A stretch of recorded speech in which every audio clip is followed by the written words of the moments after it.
On Thursday morning, my son called to say he was watching my daughter-in-law board a flight to Paris in seat 3A, first class. I said, "Baby, that's impossible. Keisha's in the shower upstairs right now. I'm Roberta Bivens. I'm 66 years old, and that phone call split my world in two. I said, "Baby, that's impossible. Keisha's upstairs in the shower right now." He said, "Mama, I'm holding her passport in my hand, and I'm watching her on the security monitor. Seat 3A, first class, next to some white man in a $3,000 suit." I'm Roberta Bivens. I'm 66 years old. I've lived in 3rd Ward, Houston, for 43 years. I raised 2 sons alone after my husband James died of a heart attack in our kitchen 11 years ago. I've survived things that would break younger women. I've learned to trust my eyes, trust my gut, and trust that when something don't add up, somebody's subtracting the truth. I looked up at the ceiling. I could hear the water still running through the pipes. I could hear Keisha humming, that same gospel song she always hummed in the shower. "His eye is on the sparrow." I said, "Isaiah, baby, hold on to that passport. I'll call you back." Then I heard the water stop, heard footsteps crossing the bathroom floor, heard that specific creak the door makes, the one I keep meaning to oil, but never do. And I knew, the way a mother knows, the way a woman who's lived 66 years knows, that my whole world was about to split right down the middle. I set my coffee cup down slow. My hands weren't shaking yet, but they would be. The kitchen clock, James's old clock, the one that ticks too loud, said 9:51 a.m. 4 minutes since Isaiah's call. 4 minutes since reality cracked. Keisha came down the stairs wearing her white cotton blouse and those dark jeans she always wore on Thursdays. Hair damp, pulled back in a loose bun, skin glowing like she'd just stepped out of a spa. She looked normal, completely, perfectly normal. "Morning, Miss Roberta," she said, reaching for the coffee pot. She always called me Miss Roberta, even after 8 years of marriage to my son Darnell. Said it was respect. "Who was that on the phone?" "Just Beverly," I lied. The word tasted wrong in my mouth. "Asking about Sunday dinner." Keisha poured her coffee, added cream with her right hand. Or was it her left? Why couldn't I remember which hand my own daughter-in-law used? 8 years and I couldn't remember. "I'm running to Fiesta Mart in a bit," she said, stirring slow. "We need milk. You need anything else?" I stared at her.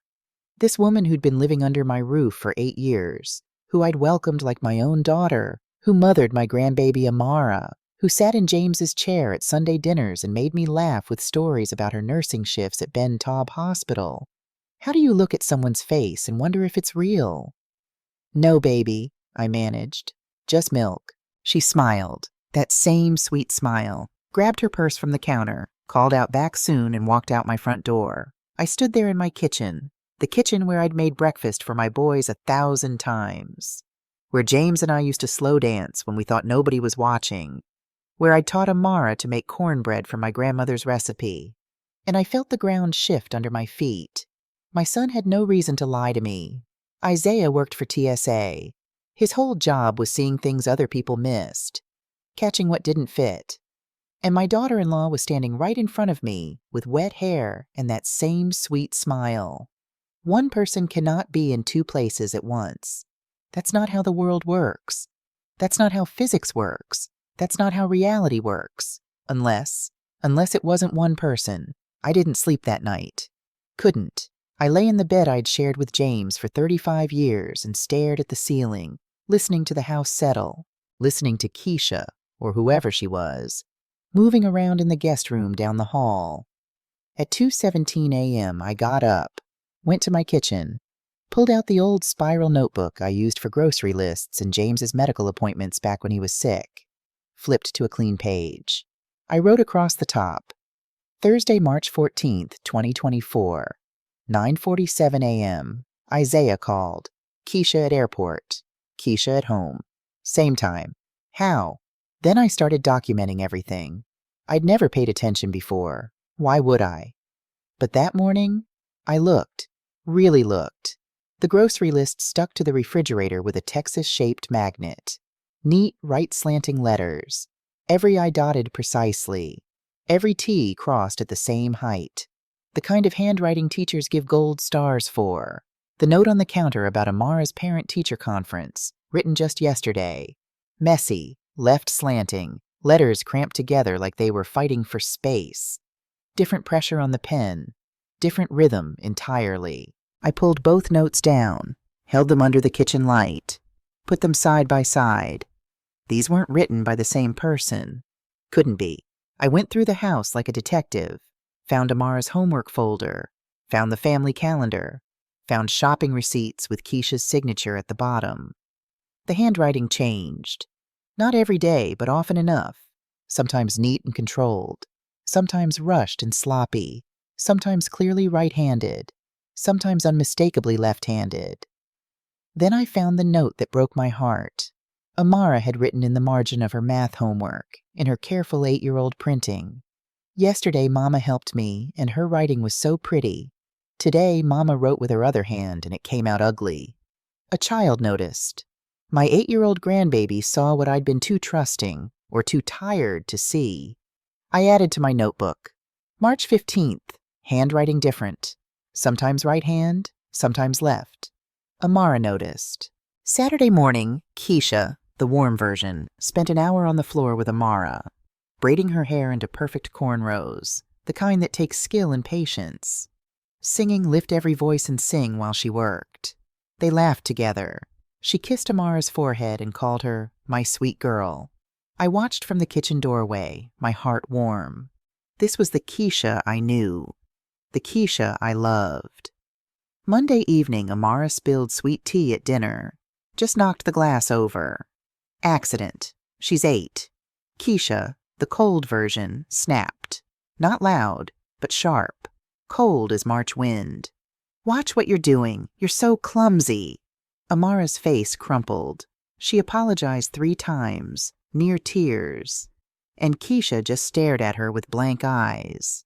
No warmth, no recognition. Like Amara was a stranger annoying her at a restaurant. Darnell looked uncomfortable but said nothing. I wanted to say something, but what? Your wife is being mean to our daughter? It felt petty, small, the kind of thing you don't make a big deal about. Now I wrote it down. March 18th, Kay cold to Amara after spill, different from Saturday's warmth. Braiding pattern changed too. I was at my mailbox when Mrs. Jenkins stopped me. Mrs. Jenkins has lived across the street for 22 years.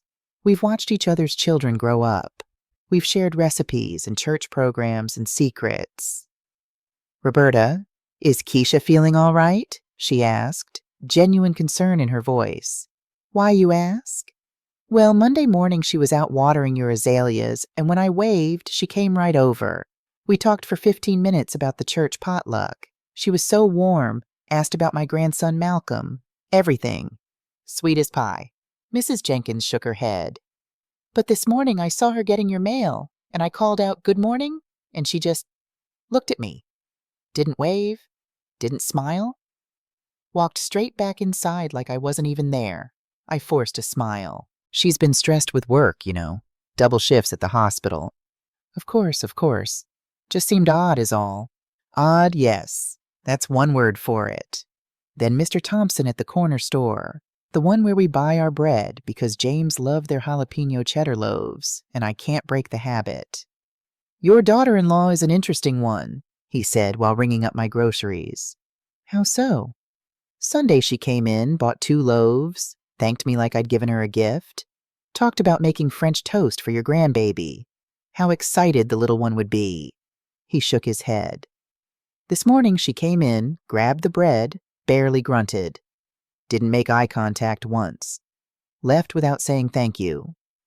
Like 2 different people. That phrase again. 2 different people. I drove home and added to my notebook. March 19th. Mrs. Jenkins says Kay ignored her Tuesday after being friendly Monday. Mr. Thompson says same, friendly Sunday, rude Tuesday. Multiple witnesses seeing personality changes. I was making breakfast when Amara came down early. She sat at the kitchen table watching me crack eggs into the skillet. She had that look on her face, the one children get when they're working up courage to say something hard. Grandma, she said quietly. Why is Mama like that?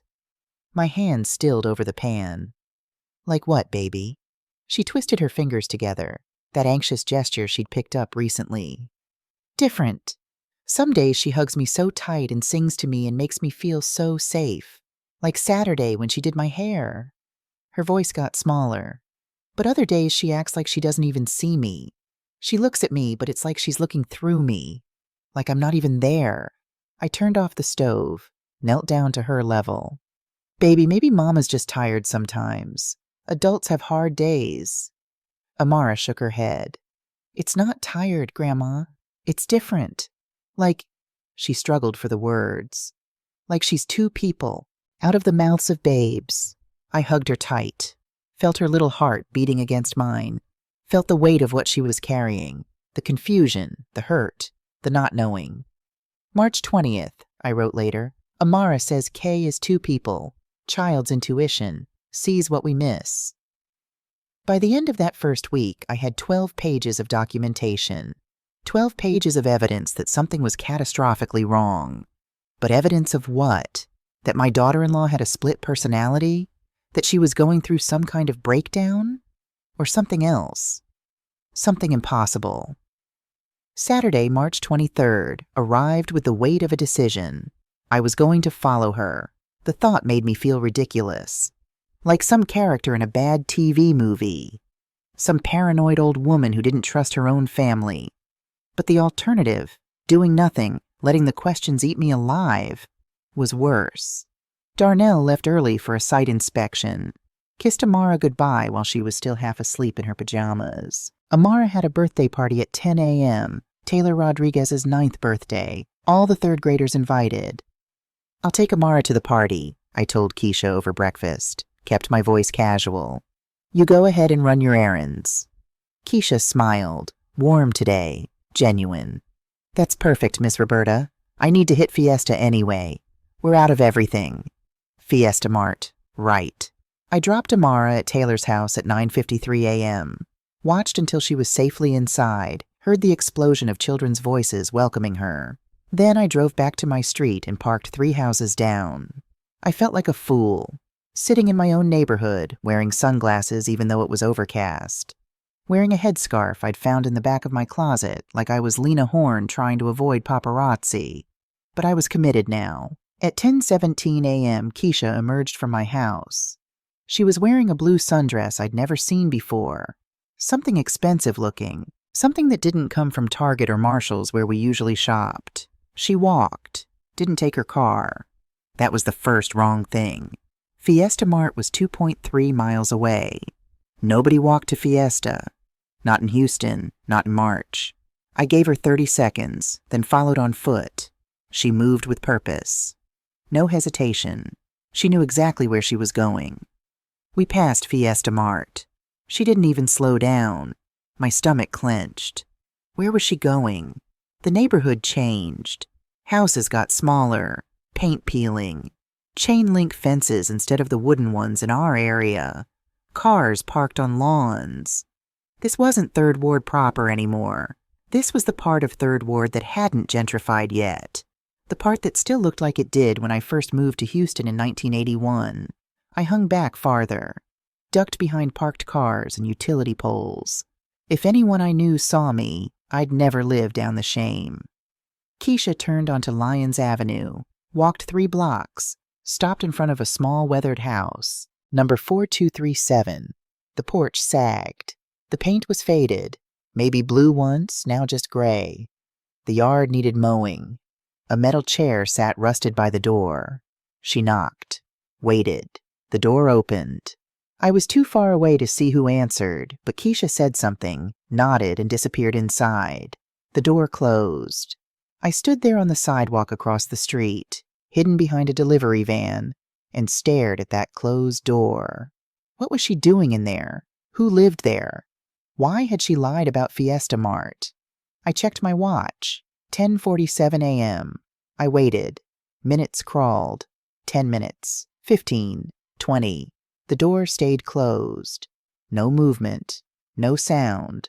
Part of me wanted to march up to that door, knock, demand answers. But fear kept me frozen. Fear of what I'd find. Fear that once I opened that door, I couldn't close it again. Couldn't unsee whatever truth was waiting. At 11:18 a.m., I forced myself to leave. Had to pick up Amara at 12:30.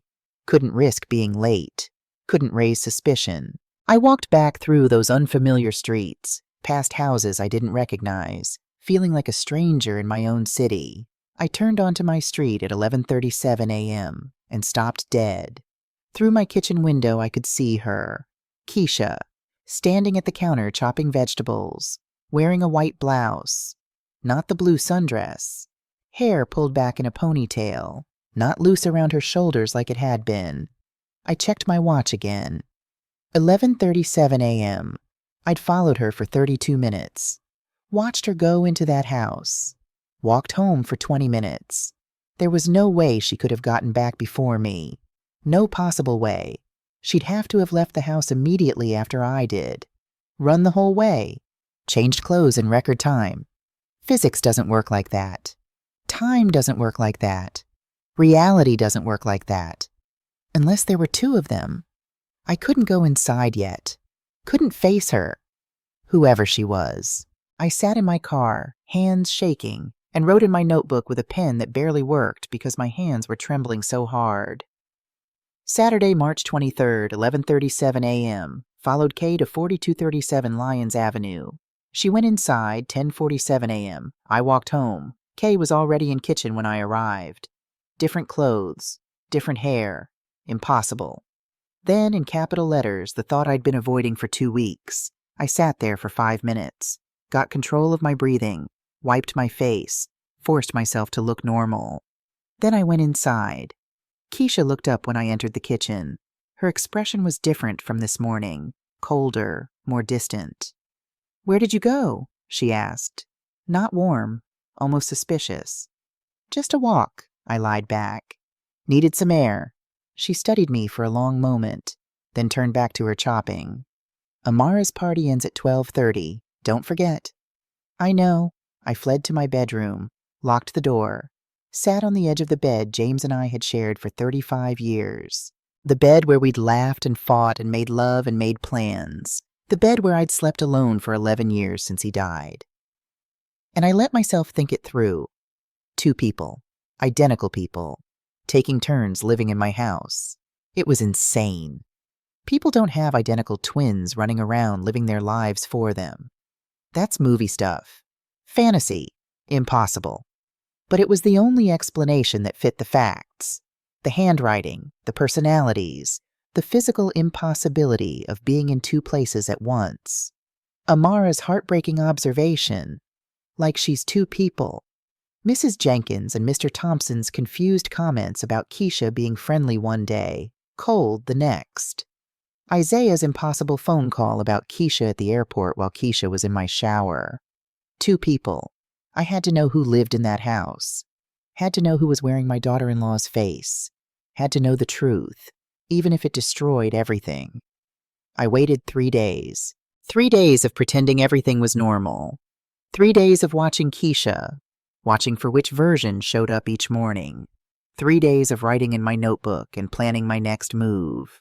Tuesday afternoon, while Darnell was at work and Amara was at school and Keisha had claimed another doctor's appointment, I grabbed a family photo from the living room mantel. The photo from Amara's 7th birthday. Everyone smiling.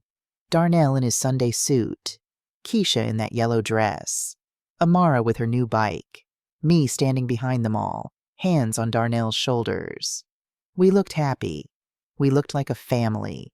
Maybe we'd been a lie the whole time. I drove to 4237 Lyons Avenue. The house looked worse in daylight. The porch steps creaked under my weight. My heart hammered so hard I thought I might pass out right there. But I'd come too far to turn back now. Before I knocked, I stopped at the small fruit stand on the corner. A woman about my age, tired eyes, strong hands, was arranging oranges in careful pyramids. I pulled out the photo. "Excuse me, ma'am. Have you seen this woman around here?" I pointed to Keisha. The vendor squinted at the photo. "Oh, sure. She comes and goes from that house right there." She pointed directly at 4237. I see her maybe 3-4 times a week. Sometimes she's dressed nice, sometimes more casual. Keeps to herself, mostly. My hands trembled as I thanked her and put the photo back in my purse. This was it. The moment where my suspicions became real, or the moment I discovered I'd lost my mind completely. I walked to the door, raised my hand, knocked. The woman who answered looked exactly like Keisha. Exactly. Same face, same height, same long dark hair, same brown eyes, same small scar by her left eyebrow from when she fell off a bike as a child. Keisha had told me that story at our first Sunday dinner together. Every feature identical, but her eyes showed fear instead of recognition. She was wearing a faded Houston Texans t-shirt and old jeans. Her hands clutched a dishcloth like it was a lifeline. She looked terrified. "Who are you?" I demanded. My voice came out stronger than I felt. I thrust the photo toward her. "Why do you look exactly like my daughter-in-law?" She stepped back, stammering. I don't know what you're talking about. I think you have the wrong house." "Aaliyah, don't hide." Another voice came from inside the house. Female, firm. "Let her in. This has gone on long enough."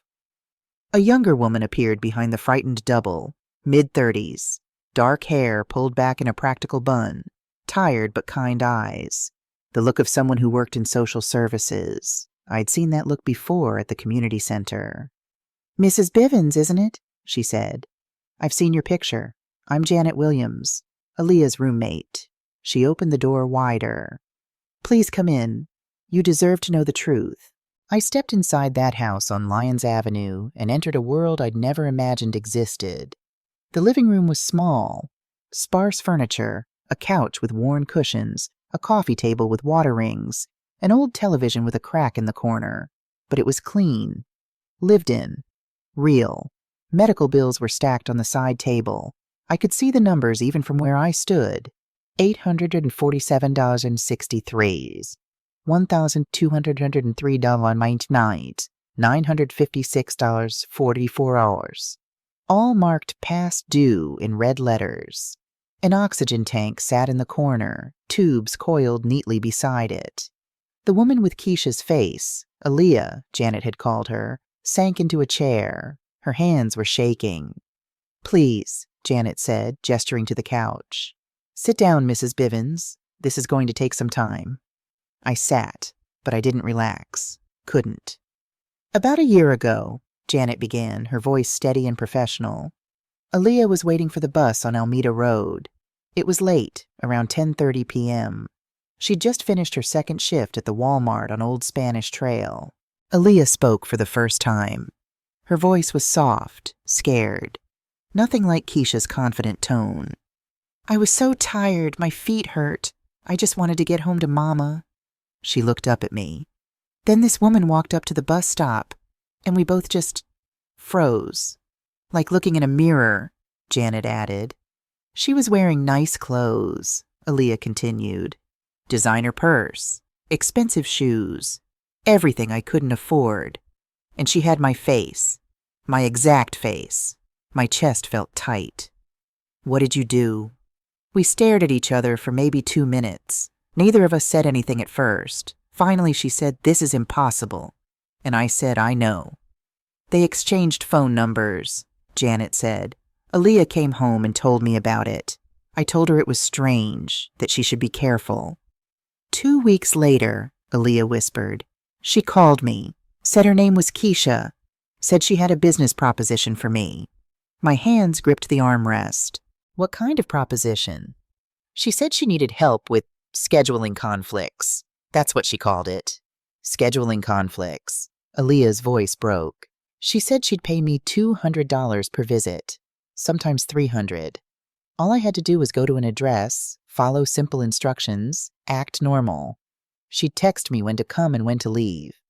$200, $300. For a woman working 2 minimum wage jobs, that was a fortune."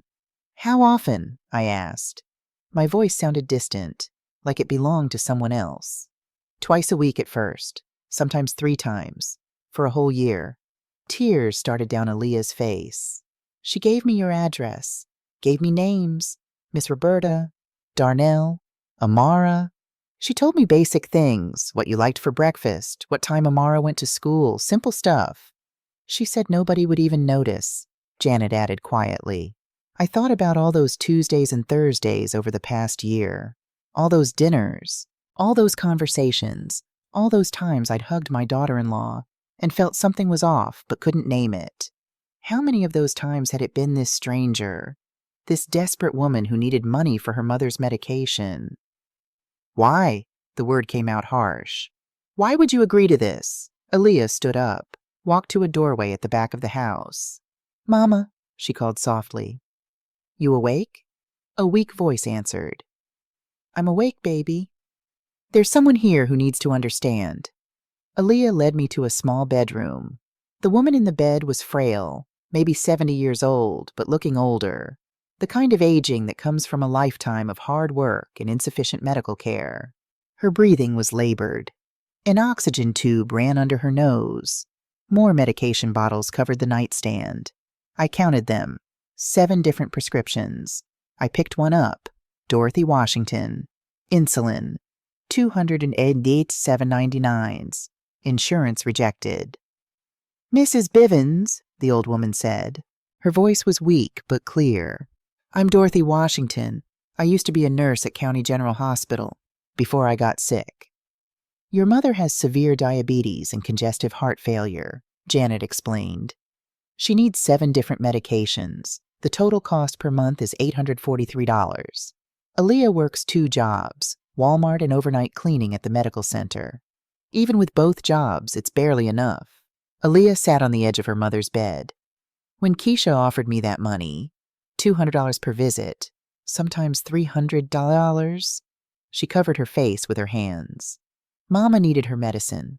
We'd already skipped doses twice because we couldn't afford refills. I told myself it was harmless, that I was just helping someone with scheduling, that nobody would get hurt. But people did get hurt, I said quietly. I know. Aaliyah was sobbing now. I know, I'm so sorry. I didn't understand what I was doing. I just needed the money. Mama was getting sicker and she couldn't finish. I looked at this woman, this stranger who'd been in my house, eating my food, hugging my grandbaby, and I saw what Keisha had seen. Not a sister, not family, not blood, just an opportunity, just a tool, just someone desperate enough not to ask questions. There's more, Janet said. She looked uncomfortable. About 3 months ago, I followed Keisha. I wanted to see who this woman really was, who would pay someone to live her life for her. Where did she go? Brennan's of Houston. You know it? I knew it. Expensive restaurant in Midtown, white tablecloths, $200 steaks, the kind of place James and I went once for our 30th anniversary and saved up for months. She was with a man, Janet continued. White man, maybe 65. Expensive suit, looked like Brioni, maybe 4,000. Rolex Presidential on his wrist. They were sitting in a private corner booth. How close were they?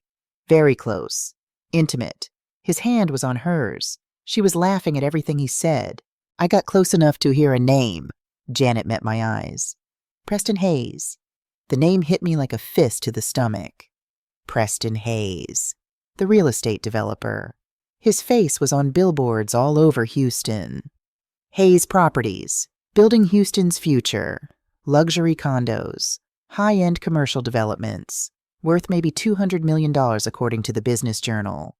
My son worked 60-hour weeks as a civil engineer, made $87,000 a year. Good money, honest money. Money he earned with his hands and his mind and his sweat. But not Preston Hayes money, not $200 million money, not first-class to Paris money. She's having an affair, I said. Not a question. A statement. Yes, Janet confirmed. I stood up slowly. My knees hurt. My heart hurt worse. How often did you come to my house? I asked Aaliyah. Twice a week, every week, for a year. 52 weeks, twice a week, 104 times. 104 times, my son lived with a stranger wearing his wife's face. 104 times my grandbaby was hugged and kissed and cared for by someone who was just following instructions. 104 times I made dinner for an imposter and never knew. Did you know? I asked Aaliyah directly. Did you know we were real people? That Amara was a real child? That Darnell was a real husband? Not at first, she whispered. At first I thought maybe you were actors, or friends helping with something. I don't know. I didn't let myself think about it. She looked up at me with desperate eyes. But after a few visits, yes, I knew. I knew Amara was real. I knew you all loved each other. And I kept coming anyway because Mama needed her medicine, and I didn't know what else to do. The truth was uglier than I'd imagined. Not just Keisha's betrayal, but this woman's choice, made out of desperation, yes, but still a choice, to participate in destroying my family. I'm sorry, Aaliyah said again. I'm so sorry.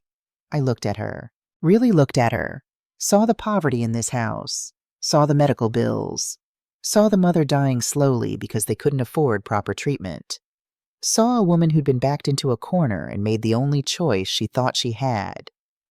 Did Keisha know? I asked quietly. Did she know you needed the money for your mother's medicine? Yes. I told her the first time we talked. I was honest about why I needed it. So Keisha knew this woman was desperate, knew she had a sick mother, knew she was barely surviving, and used that desperation like a weapon. I drove home in a daze, but my mind was working, racing, connecting pieces I'd been too shocked to connect before. Two people can't look that identical by coincidence. Not the same face, not the same height, not the same exact features down to the scar by the eyebrow. That level of similarity doesn't happen by accident. I parked in my driveway, sat there for 5 minutes. Then I went inside, straight to my bedroom, and opened my laptop, the one Darnell had bought me 2 years ago and patiently taught me how to use. I started searching: birth records, hospital databases, adoption registries. I called my church sister, Beverly. She works at Harris County Records, has for 23 years. Beverly, I said, I need a favor, and I need you not to ask questions yet. What you need, Roberta? I need you to search birth records. County General Hospital, March 3rd, 1990, looking for twin girls. Silence. Then, this about Keisha? Please, Beverly, just trust me. It took her 3 days. 3 days of calling in favors. 3 days of searching through old records. 3 days of me pretending everything was normal while my world spun out of control. Friday afternoon, my phone rang. I found something, Beverly said. Roberta, you need to sit down. I sat. March 3rd, 1990, County General Hospital. Twin girls born to Maria and Joseph Santos. Both healthy, both listed on the birth certificate. She paused. But according to the nursing notes, only one baby went home with the parents. My heart stopped. What happened to the other one? The notes say the family was very poor, no insurance, no stable housing. The social worker was talking about foster care, splitting the twins up. But one of the nurses, Dorothy Washington, she took the second baby home. Unofficial adoption. Dorothy Washington, Aaliyah's mother. The pieces clicked together like a lock opening. Beverly, I said slowly. What were the babies' names? The birth certificate just says Baby Girl Santos A and Baby Girl Santos B. But there's a note. The parents kept Baby A, named her Keisha Marie Santos. Baby B was taken by Nurse Washington. She named her Aaliyah. I sat there holding the phone, not breathing, not moving. Keisha and Aaliyah weren't just lookalikes, weren't just coincidentally similar. They were twin sisters, born on the same day in the same hospital to the same parents. One kept, one given away, and 34 years later, when life had given one comfort and left the other with nothing, instead of helping her sister, Keisha had exploited her. Saturday morning, I returned to 4237 Lyons Avenue. This time, I brought a folder full of printed documents, Birth certificates, hospital records, everything Beverly had found. Janet answered the door. "Mrs. Bivens, we weren't expecting you." "I know, but there's something I need to show you. Something Aaliyah needs to know." We sat in that small living room again. Mrs. Dorothy was in her wheelchair today, oxygen tube in place. Aaliyah sat beside her, looking frightened. I opened the folder, laid the documents on the coffee table one by one. "March 3rd, 1990, I said. County General Hospital. Twin girls born to Maria and Joseph Santos." I placed the birth certificate in front of them, pointed to the names. Baby girl Santos A. Baby girl Santos B. Aaliyah stared at the paper. "I don't understand." "The family was poor," I continued, reading from the nursing notes. "No insurance, no money, no stable housing. They couldn't afford to keep both babies. The social worker was talking about foster care, about splitting them up." I looked at Mrs. Dorothy. "But you couldn't let that happen." "Could you?" The old woman's eyes filled with tears. "I couldn't. I couldn't let them put that beautiful baby in the system, so I took her home. I told them I'd adopt her, give her a good home." "You raised her," I said softly. "You loved her. You did the best you could." "I always meant to tell her," Mrs. Dorothy whispered. "Meant to tell her about her twin sister, about where she came from, but life got hard and I got sick and I never found the right time." Aaliyah was staring at the documents. Her hands were shaking. "Keisha?" she breathed. "Keisha is my sister? My twin sister?" "Yes, but that means—" Her voice rose. "That means she knew or suspected. We have the same birthday, the same face. She must have figured it out, and she still paid me to—" She couldn't finish. The sound that came out of her was inhuman, a wail of betrayal and grief so profound I felt it in my bones.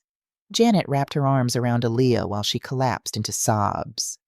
I sat there, watching this woman learn that the sister she never knew she had, the sister who should have been family, should have been blood, should have been solidarity, had instead become her exploiter.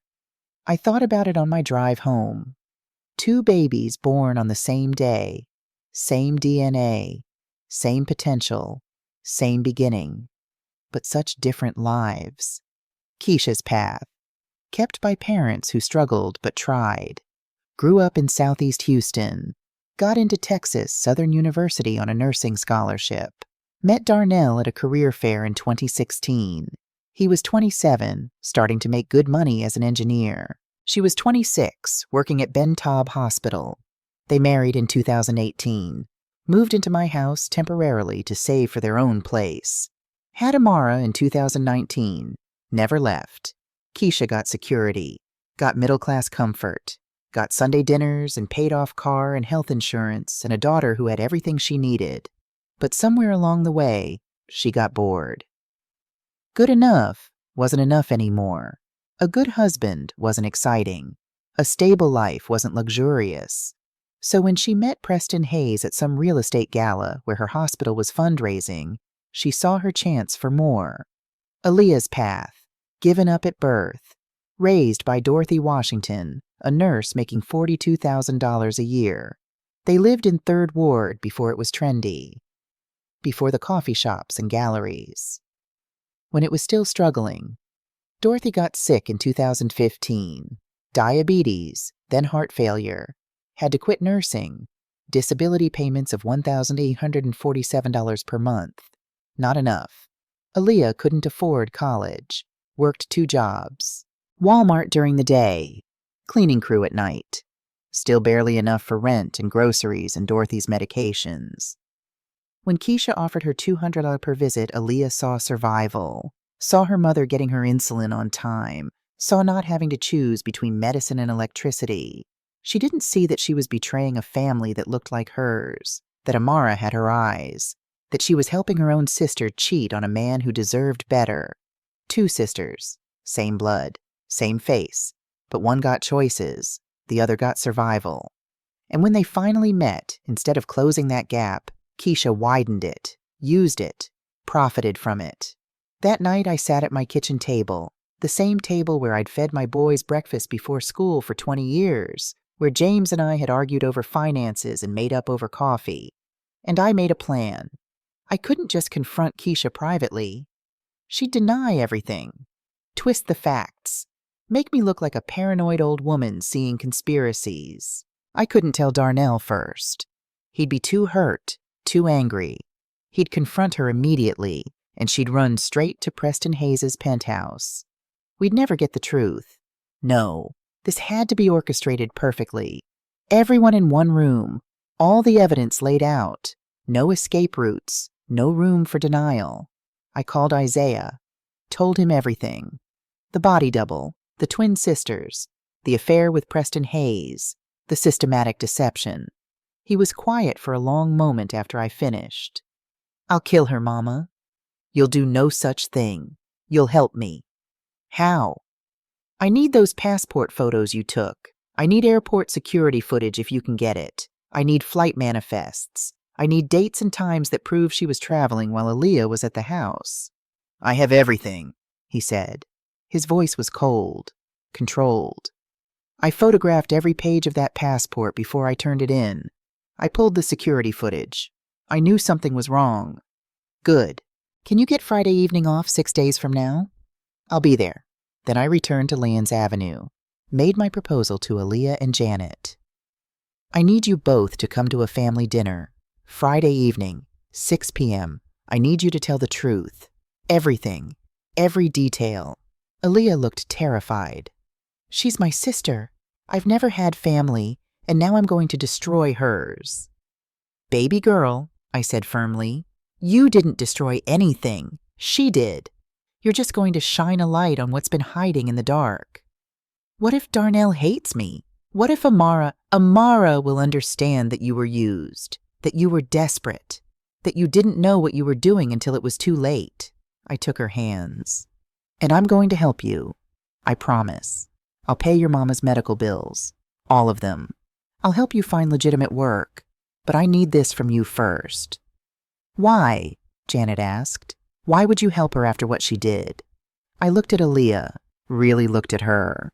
Saw someone genuine, someone kind, someone who'd shown up week after week and actually cared about Amara, even when she didn't have to, even when she was just following instructions. "Because she's a victim too," I said.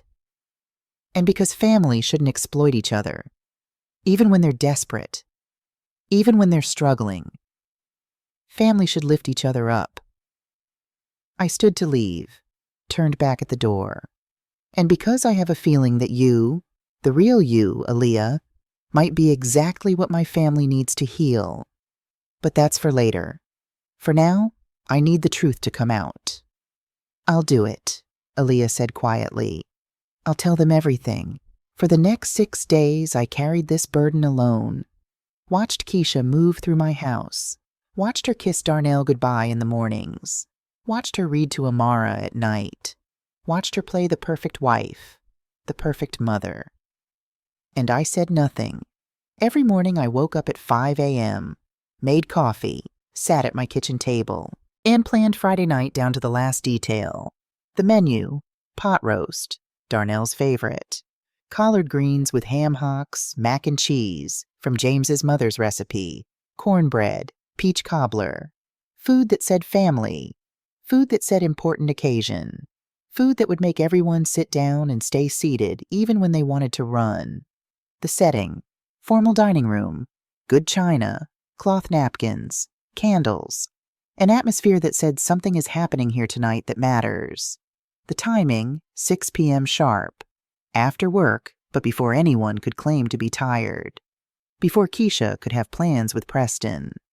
The witnesses: Isaiah with his evidence, Aaliyah with her confession, Janet with her testimony, all arriving at 6:15 p.m. after everyone was seated. I marked it on the calendar in red pen. Family dinner, 6 p.m., everyone. And I prayed. Prayed that I was doing the right thing. Prayed that the truth would set us free instead of destroying us. Prayed that James, wherever he was, would understand that I was protecting our family the only way I knew how. Friday morning arrived like a death sentence, and I was ready.